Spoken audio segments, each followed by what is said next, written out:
Thank you. If you don't sit down, you don't see the stack of papers. I got a few things to say here.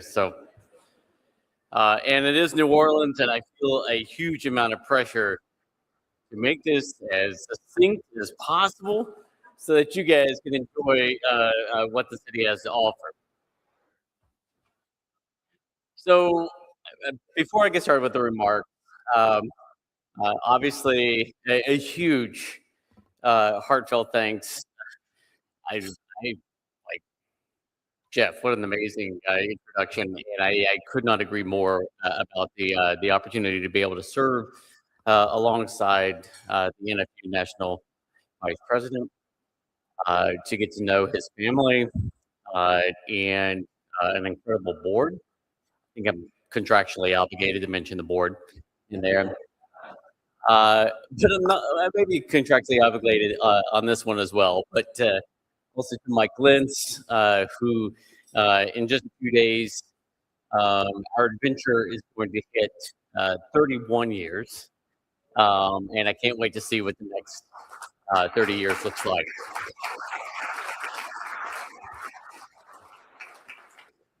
So we've heard a lot of tough news today, a lot of challenges out there. And I wanted to begin tonight with some good news. The fact is, if you haven't heard, the economy has been great. Corporate profits are near record highs. The stock market keeps climbing. And last year, stay with me, American billionaires, they added $1.5 trillion to their collective wealth, a 22% increase in a single year. Billionaire wealth in this country has grown 81% since 2020. 81% in 5 years. So before I go any further, I need to ask, would all the billionaires in the room please raise your hand? Congrats. Things are looking great for you. I didn't see any hands. Does that mean we don't have any monopolists in here? Nobody sitting in a controlling stake of a multinational conglomerate? Well, I apologize because most of that news probably wouldn't be for you. Uh, Here's what the year has looked like for the rest of us. Farm bankruptcies rose 46% in 2025 compared to the year before. The third straight year of increases. The average farm operating loan jumped 30% as farmers went deeper into debt just to keep going. We lost thousands of farms last year alone, sold off or swallowed up. To be clear, there is money being made in American agriculture. The problem is who it is profitable for. That is why Farmers Union exists. That is why we have existed for 124 years. And tonight, I want to talk honestly about where we are, what we're up against, and why, even now, maybe especially now, I believe this organization is exactly what this moment calls for. I want to make a confession. I have given this speech, the State of the Farmers Union speech, 5 times now. And if you've been paying attention, you may have noticed a theme: resilience. We are resilient. Farmers are resilient. Farmers Union is resilient. When things get hard, we get stronger. When the storm comes, we bend, but we don't break. Believe all of that, every word. But I also want to be honest with you. If I stand up here and tell you to be resilient one more time while the bankruptcies are rising and the operating loans are growing and a handful of billionaires are consolidating the entire food system, you have every right to look at me and say, Rob, resilience doesn't pay the bills. And you would be correct. So tonight, I want to talk about where we actually are, what we're actually up against, and what I believe we need to do about it. Let me take you back to the spring of 2020. I had just been elected your national president. And within days of that Savannah convention, pandemic shut the world. Our first convention after that was virtual. And I don't know if you've ever tried to give an address in an empty room to a laptop screen, but it's really tough to feel the energy of the room through that screen. I talked about resilience that year because that's what the moment called for. Farmers were feeding the country through the chaos and uncertainty. Farmers Union members, as they always do, showed up. I've talked about resilience every year since through supply chain chaos and input cost spike, through trade disruptions and policy fights, through the grinding failure of Washington to pass a farm bill that actually meets the moment. 6 years total. Here we are, still resilient, still getting squeezed. Trade policies change faster than the weather these days, and farm country pays the price every time. Programs get frozen, cut, or canceled without warning. Congress, bless their hearts, is still struggling over a farm bill that was due years ago, and what they've produced so far falls well short of what farmers and ranchers actually need. Meanwhile, a handful of giants dominate livestock, seeds, fertilizer, and equipment. We are far more concentrated today than we were back in the Gilded Age that led to the creation of Farmers Union and the passage of our first antitrust laws. When you sell into the market that they've shaped. When you buy from the same people. That's not a market, really not a functioning market. That's a toll booth. And family farmers are paying every time they pass through. The billionaires running the show did not get rich by outworking farmers. I've never met a farmer who wasn't working hard enough. Those billionaires got rich by buying political influence, weakening the rules that once kept markets fair, and eliminating competition one merger at a time until there was nowhere else to go. And then they put out a press release about how much they support the American farmer. Talk about the audacity. I refuse to call this current situation inevitable, and I know you do too. Now, here's the point in the speech where I'm supposed to pivot to resilience. And I will, just not the way I usually do. Because I think we've been telling the story slightly wrong. We talk about resilience like it's something that farmers are born with, like stubbornness is genetic and grit is passed down at the supper table. Maybe it is, but that's not actually why Farmers Union has survived for 124 years. We survived because farmers got organized, not just inspired, but organized. When railroad monopolies were squeezing farmers at the turn of the last century, the response wasn't a motivational speech. It was farmers getting in a room, deciding what they needed, and building the structures and power to command it. When the Dust Bowl came, and the land itself seemed to be giving up, farmers didn't just tough it out. They did cooperatives. They pooled resources. They created institutions to weather that crisis. The 1980s hit, and farm families were losing everything. Farmers Union was there, not with talking points, but with people.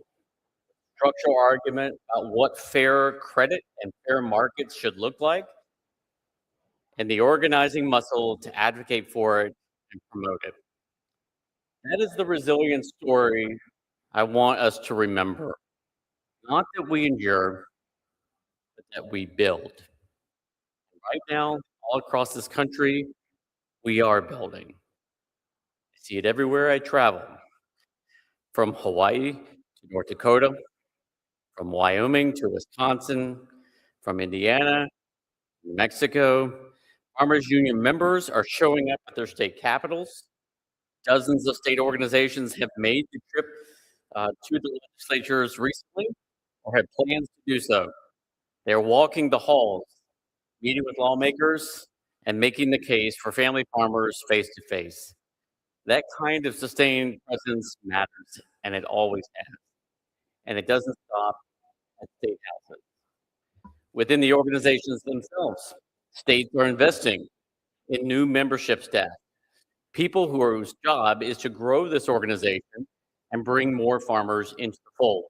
They're using social media and to reach producers who might not have found us yet, to educate communities and to show what Farmers Union actually does day in and day out. State boards are making the tough decisions, the reviewing bylaws, building strategic plans, and making the investment decisions today that will keep their organization strong for decades to come. Members, new voices, new energy in state after state after state. This is what building looks like. It is steady, it is intentional, and it adds up. I want to say something now that goes beyond farm policy, that connects to everything that we do.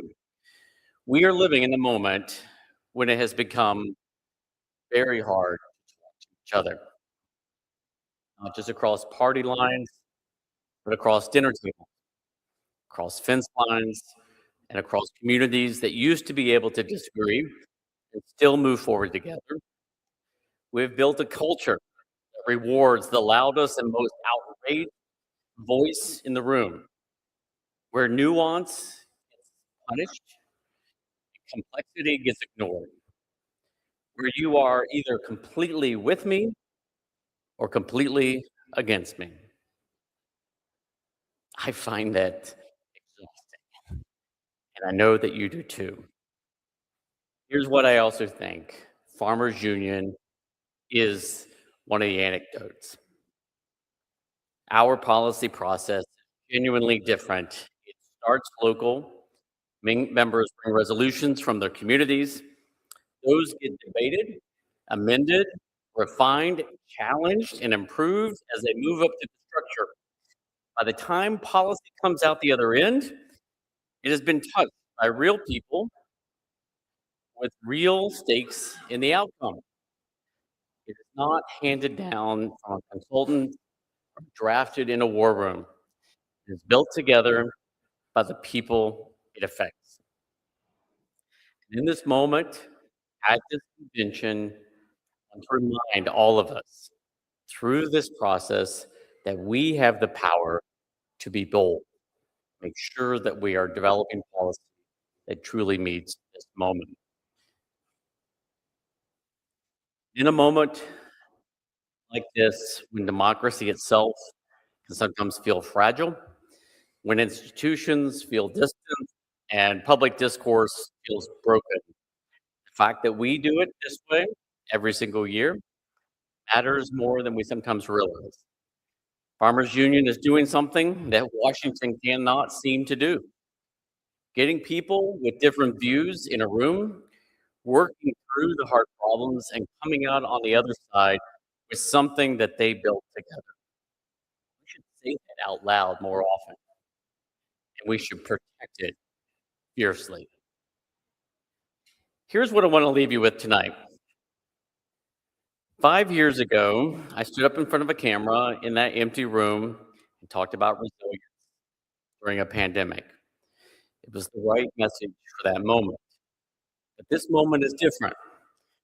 This is not just a moment to endure. This is a moment to act. Billionaires consolidating our food system are counting on us to be too busy, too tired, and too divided to push back. The politicians who won't pass meaningful foreign policy are counting on the issue being too complicated for anyone to pay attention. The forces that benefit from the status quo are counting on us to run out of energy before they run out of money. They have underestimated us before, and they are making the same mistake now. We launched Farmers Union Next Generation this convention because we are not playing the short game. We are investing in the leaders who will carry this work forward, and we are asking every one of you to do the same. Think of one person who is earlier in this journey than you are. Bring them in, share what you know, and show up with them. This is how this organization has always grown. One conversation, one relationship, one new member at a time. We are not just resilient, we are organized. We are experienced, we know how to build, we are, as we've always been, in this together. So let's leave here ready to fight for markets that are fair, ready to demand a farm policy that actually works, ready to defend the kind of democracy that starts local and builds up, ready to bring the next person with us. This is our moment, not to survive it, but to shape it. And now it's time to get to work. Thank you.